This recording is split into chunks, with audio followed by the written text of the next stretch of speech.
So even though we face the difficulties of today and tomorrow, I still have a dream. Because I have a dream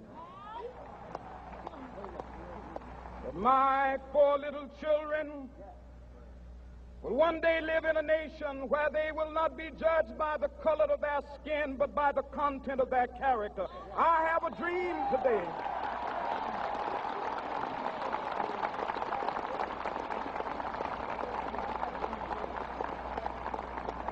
I have a dream that one day, down in Alabama, with its vicious racists, with its governor having his lips dripping with the words of interposition and nullification, one day right there in Alabama, little black boys and black girls will be able to join hands with little white boys and white girls as sisters and brothers. I have a dream today.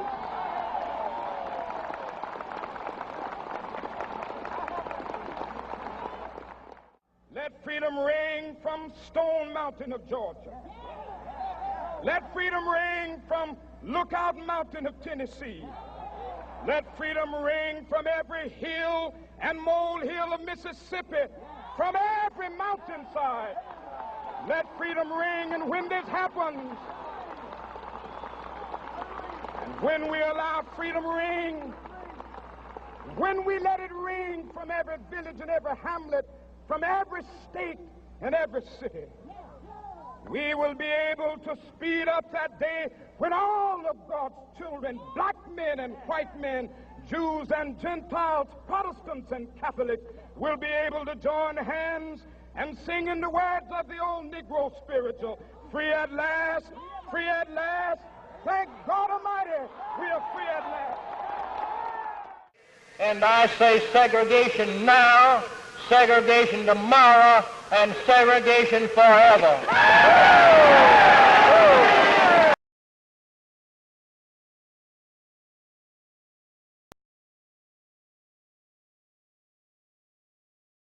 People like Alabama Governor George Wallace, who blocked the integration of the state university by literally standing in the door. I stand here today as governor of this sovereign state and refuse to wittingly submit to illegal usurpation of power by the central government. Please raise your right hand and repeat after me.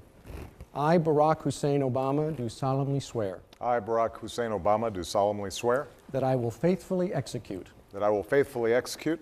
The office of President of the United States. The office of President of the United States. And will, to the best of my ability. And will, to the best of my ability. Preserve, protect, and defend. Preserve, protect, and defend. The Constitution of the United States. The Constitution of the United States. So help you God. So help me God. Congratulations, Mr. President. January 15th, we celebrated the 90th birthday of Dr. Martin Luther King. And in terms of speeches, we all know that his most well-known speech would be the I Have a Dream speech. Now, I will have to say that as a native Detroiter, that I have to correct the record a little bit and point out that that speech was not first given in front of the Lincoln Memorial. It was first given in February 1963 at Cobo Arena in Detroit, Michigan. Just have to put that out there as a native Detroiter. When we look at the dream, though, what I want to do now, 55 years later, is ask, well, where are we? Where are we in our realization of realizing Dr. King's dream? And I think that it's important that we look at the situation and we're just honest with ourselves. When we look in 1963, I'm pretty sure in 1963, the First Baptist Church of Stillwell would probably not have been very open to having a black man as their pastor, but look at where we are today.